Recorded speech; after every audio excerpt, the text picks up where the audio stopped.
Karena biasanya peternak itu fokusnya adalah berternak. Dan kalian sebagai eksportir fokusnya adalah bawa produk mereka untuk masuk ke pasar luar negeri. Jadi gimana caranya bisa ekspor tanpa punya peternakan? Ya.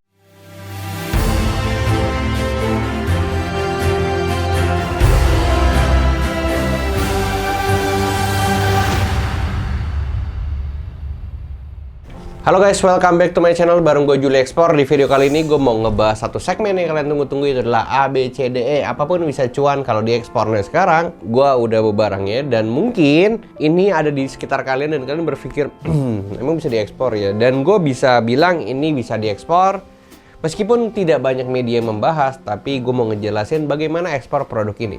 Cara bukan ekspor ini, tapi ekspor telur. Siapa teman-teman di daerahnya yang memang punya peternakan ayam? Karena kebanyakan dari kalian telur ini kan cuma dijual lokal. Dan saat ini gue pengen ngebahas bagaimana kalian bisa ekspor telur ayam ke luar negeri.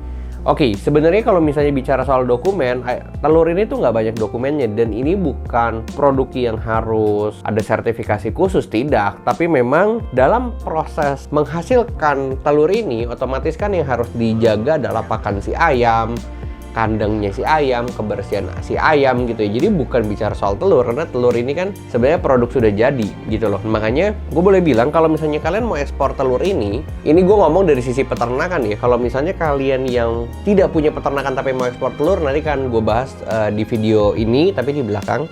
Sekarang gue pengen ngomong dulu untuk teman-teman yang punya peternakan. Dan kalian ini harus dapat 2 sertifikat. Itu namanya NKV yang keluar dari Kementerian Pertanian. Artinya ketika kalian mendapatkan NKV itu sebenarnya bisa menjadi salah satu validasi peternakan kalian sudah siap menghasilkan produk olahan telur yang terbaik atau belum gitu. Nah, NKV itu ada 4 level. Ada level 1, 2, 3, dan 4. Nah, kalau kalian masih dapat level 4, artinya kalian itu masih dalam inkubasi Kementerian Pertanian atau masih dalam pembinaan Kementerian Pertanian. Kalau kalian sudah naik level jadi level 3, artinya peternakan kalian akan dicek 3 bulan 1 kali.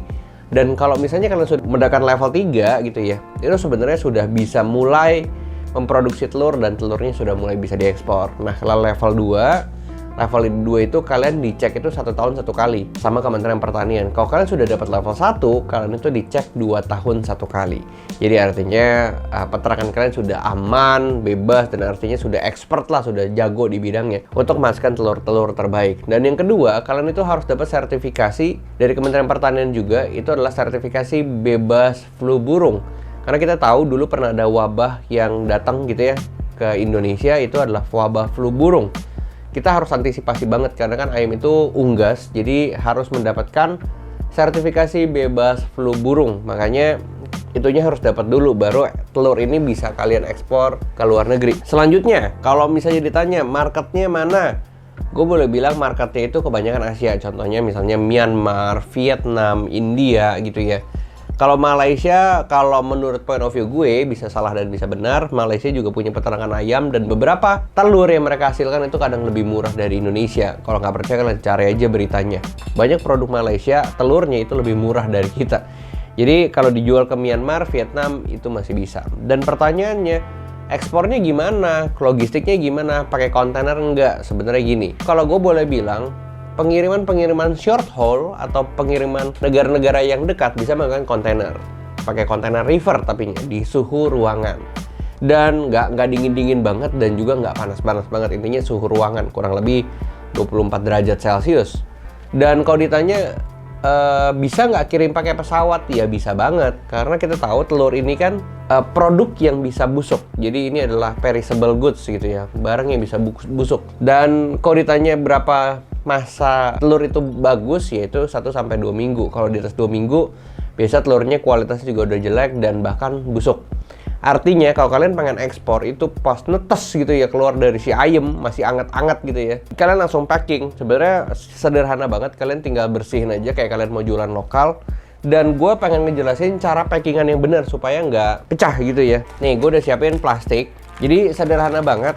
Nanti gue jelasin ya. Ya mungkin teman-teman yang main di ayam udah tau lah cara ngirim telur gimana. Tapi kalau diekspor biasanya mereka punya standarisasi sendiri, dan ini gue pakai salah satu ilustrasi gitu ya. Jadi ini telur dimasukkan, 1 telur 1 plastik.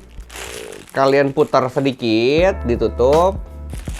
Udah gitu kalian bungkus. Biasanya sih dimintanya bungkusnya pakai serabut kelapa ya. Jadi ini gue asumsinya pakai kertas aja. Anggap ini serabut kelapa. Serabut kelapa ditutup. Oke, ya gini nih. Ya. Ini dibuka nih. Dibuka buat nutup si serabut kelapanya. Karena ini gue pakai kertas sih, jadi susah. Nah, dibalik nih jadi kayak gini nih. Sebenarnya ini plastiknya mesti agak panjang dan ini tuh bisa diikat sebenarnya nih atasnya nih. Nah gini nih, ini anggaplah serabut kelapa. Lalu biasa ditaruh di kardus dan kardusnya itu udah ditaruh dulu sama serabut kelapanya. Baru kan kalian tahu tuh ada kardus yang sekat-sekatan tuh buat naruh per telur. Barulah ditaruh satu sampai penuh, baru tutup lagi pakai serabut kelapa. Jadi sebenarnya itu adalah cara packing yang biasanya diminta untuk ekspor telur ke luar negeri. Kayak gitu. Jadi nggak beneran kayak gini, karena kalau misalnya kayak gini itu kontainer gerak dikit pecah loh. Ya kan? Hati-hati banget. Dan gue selalu merekomendasikan karena ini barangnya yang perishable dan ini bukan barang mahal sebenarnya. Jadi kalau kirim pakai air freight kadang-kadang ya lumayan berat di ongkos. Tapi kalau misalnya kalian mau coba ya bisa aja selagi harganya masuk. Tapi kalau misalnya kalian pakai kontainer, gue merekomendasikan untuk kirim telur ini ke negara-negara tetangga Indonesia. Jadi masih yang deket-deket.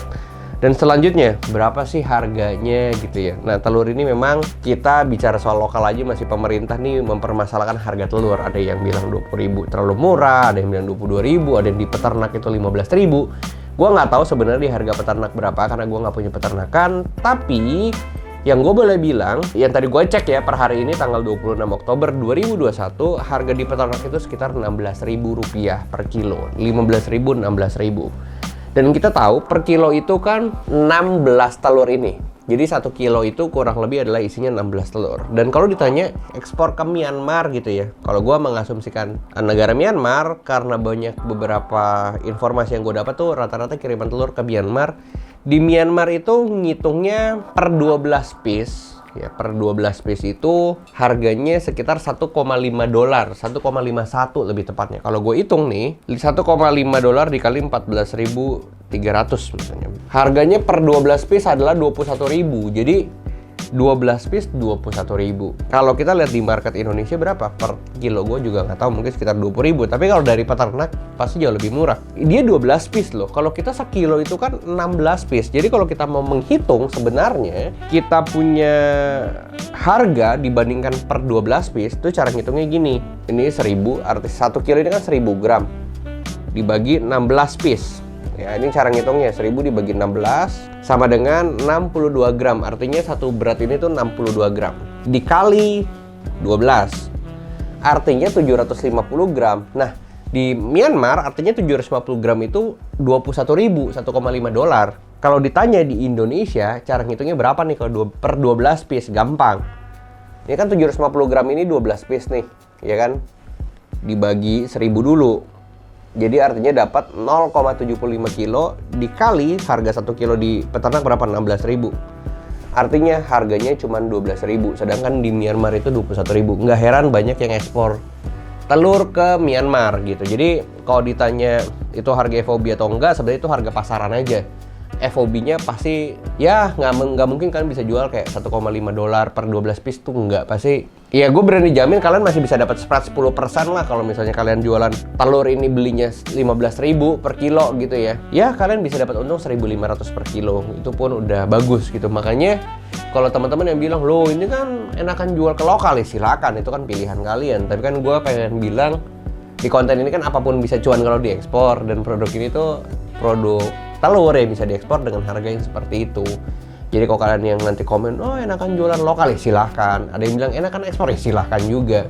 Ini kan informasi dan edukasi, jadi nggak rekomendasi harus ekspor telur ya, nggak juga. Gue juga pengen ngingetin dan ngejelasin kalau teman-teman yang tidak punya peternakan tapi pengen ekspor telur, gimana coba kalian cari di daerah kalian yang punya peternakan. Jadi kerjasamalah dengan peternakan itu, karena biasanya peternak itu fokusnya adalah berternak.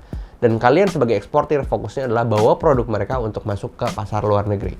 Jadi gimana caranya bisa ekspor tanpa punya peternakan? Ya kerjasamalah dengan peternakan tersebut. Mintalah dokumen-dokumen yang diperlukan. Kalau mereka tidak punya, kalian yang coba ajari mereka dan kasih mereka informasi tentang sertifikasi yang dibutuhkan, kayak nomor keterangan veteriner dan sertifikasi terbebas dari virus flu burung. Jadi itu harus ada. Kalau mereka udah ada, ya enak lah kalian tinggal pasarin produknya ke luar negeri. Kurang lebih seperti itu di video kali ini. Kalau misalnya kalian pengen tanya-tanya bisa di komen. Dan yang paling penting jangan lupa like, comment, dan subscribe. Dan pantengin video Julio Ekspor terus supaya kita bisa ngebahas video ekspor dan ngebahas industri ekspor. Ya nomor 1 lah, channel ini terbaik di Indonesia. Dan bisa mengedukasi dan memberikan semangat buat teman-teman yang pengen jualan dan ekspansi bisnisnya ke luar negeri. Kurang lebih seperti itu. So see you on the next video. Bye-bye.